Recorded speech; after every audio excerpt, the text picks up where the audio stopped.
अथ श्रीसङ्कटनाशनं गणेशस्तोत्रम्।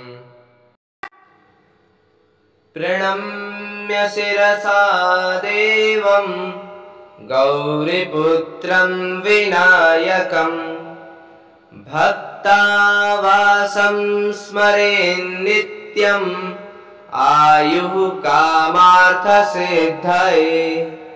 प्रथमं वक्रतुण्डं च एकदन्तं द्वितीयकं तृतीयं कृष्णपिङ्गाक्षं गजवक्त्रं चतुर्थकं लम्बोदरं पञ्चमं च षष्ठं विकटमेव च सप्तमं विघ्नराजं च धूम्रवर्ण तथाष्टमं नवमं भालचन्द्रं च दशमं तु विनायकम् एकादशं गणपतिं द्वादशं तु गजाननं द्वादशैतानि नामानि त्रिसन्ध्यं यः पठेन्नरः न च विघ्नभयं तस्य सर्वसिद्धिकरं प्रभो।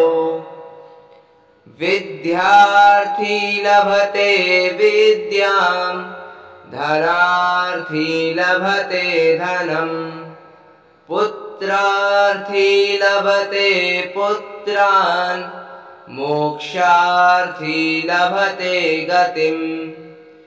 जपेत् गणपतिस्तोत्रं षड्भरमाशैः फलं लभेत् संवत्सरेण सिद्धिं च लभते नात्र संशयः। अष्टभ्यो ब्राह्मणेभ्यश्च लिखित्वा यः समर्पयेत् तस्य विद्या भवेत् सर्वा गणेशस्य प्रसादतः। इति श्री संकटनाशन गणेशस्तोत्रं सम्पूर्णम्।